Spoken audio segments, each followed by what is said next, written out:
Question for you. Do you believe that you have free will?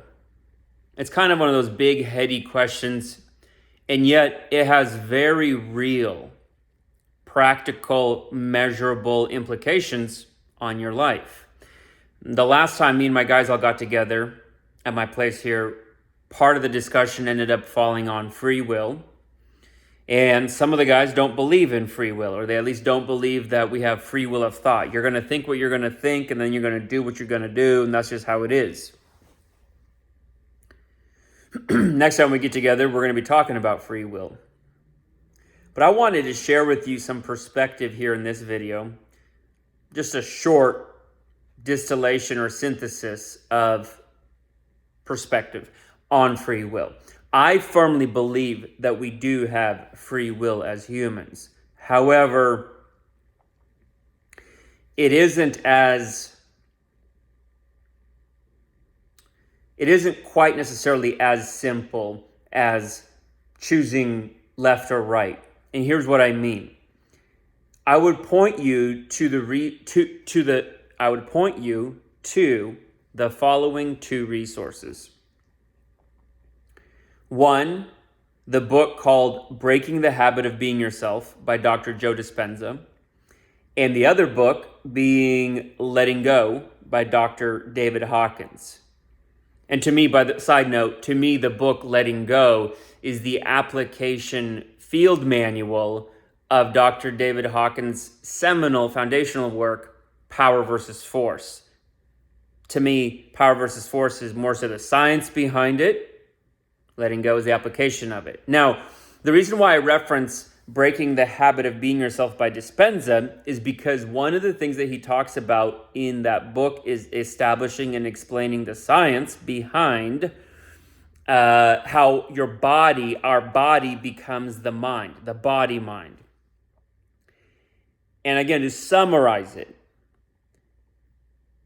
when you repetitively keep holding the same thoughts, the same perspectives, and then those thoughts create feelings and moods, and you keep relaying those over and over and over again into your circuitry, into your neurology. It starts to get into your physiology. And what happens is that our bodies begin to develop patterns, habitual patterns. And over time, imperceptibly, when your body begins to expect to be stressed out, angry, upset, in flight or fight mode, survival mode, if you're not self-aware of your thoughts, it will begin to create and give you thoughts that would trigger cortisol, stress, fight or flight, etc. Because it believes that that's what's supposed to be normal. Self-awareness is the doorway that we would enter through to begin short-circuiting and interrupting this habitual body-mind process. I'm not going to go into details here in this video. If you're really interested in this topic, go read the book, The Breaking the Habit of Being Yourself. And then in the book, Letting Go, there's many different, perspectives and insights you'll learn from the book. One of those insights, though, that's applicable to this topic is the firm establishment that we truly are the observer of our feelings and our thoughts. And most of us, when we feel any sort of intense feeling and emotion, good or bad, as a reaction to something, good or bad, we identify with the feeling as being us. And so we have this perspective that this is how I feel. However, as firmly established by science, mystical teachers, the mystics, the great spiritual teachers of the ages, etc., the observer effect is a real thing. And you actually, with just a little bit of practice are capable of detaching from a thought or feeling internally in your mind and simply observing it. Which means that we actually truly never are our thoughts and feelings. We're simply choosing to identify with them and hold them. Now, most of us don't realize that that is a choice. We think that that's just it. That's just how it is. This thing makes me angry. This makes me sad. This makes me happy. This makes me excited. It is what it is. But not. No. As Albert Einstein said, reality is an illusion, albeit a persistent one. And our realities as humans are created by the consciousness that we hold. Conscious or unconscious, witting or unwitting, it doesn't matter. We are the source power of our own world. Everything in our life is a reflection of our consciousness. Now, when I say something like that, that sounds potentially mystical, metaphysical, heady, philosophical. It can be easy to disagree with it, not like it, reject it, maybe even say, how do you apply it? Maybe I like it, but there's no way to apply it. Well, if you read Breaking the Habit of Being Yourself, and then if you read Letting Go, and you begin to apply them and practice them, you will in very short order discover and realize just how much free will you have. And so what happens is that if you begin to apply self-awareness, which in the beginning, if you've never done it, is truly hard work. At least it was for me. So maybe I don't want to create that for you. Maybe it won't be for you. For me, self-awareness, initially, when I started awakening from the slumber of being unwittingly asleep in my consciousness, it was hard. It's a daily, throughout the day process. You're never perfect. You constantly catch yourself slipping into old habitual thoughts and thought patterns and emotion patterns, and you got to just realign yourself. But what happens is over time, you begin to lay down new repetitions, layers and layers and layers into your neurology and into your physiology, different coding, different messaging.